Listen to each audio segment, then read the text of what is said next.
Добрый день, вас приветствует комиссионный магазин «Империя». Мы находимся в городе Магнитогорске по адресу Карла Маркса 220. Сегодня к нам на продажу поступил вот такой холодильник. Называется он у нас «Полюс».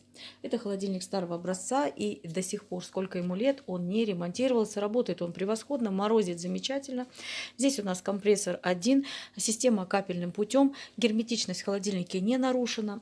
Вы видите, как он выглядит. Внешне он достаточно привлекателен. Ручка в комплекте тоже есть, как правило.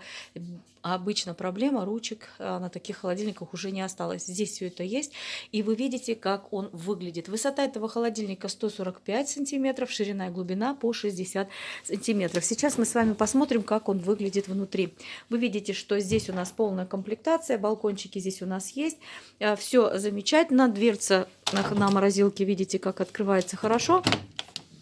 Здесь небольшие, даже эта краска какая-то, это на работу никак не влияет. Полная комплектация здесь есть, как я уже сказала, балкончики и так далее. Работает холодильник хорошо, цена у него доступная. И всем предлагаю, тот, кто имеет съемную квартиру, либо в сад, огород, как говорится, можно эту технику взять, потому как такие холодильники легко переносят скачки напряжения. Это все-таки советского, как говорится, производства со знаком качества от производителя. Если вас интересует этот товар, он находится у нас на Карла Маркса 220 и, как говорится, ждет своего хозяина. Интересен вариант, ждем вас за покупками. Всем удачного дня, хорошего настроения, здоровья и, конечно же, всем офигенной прибыли. Всем пока-пока.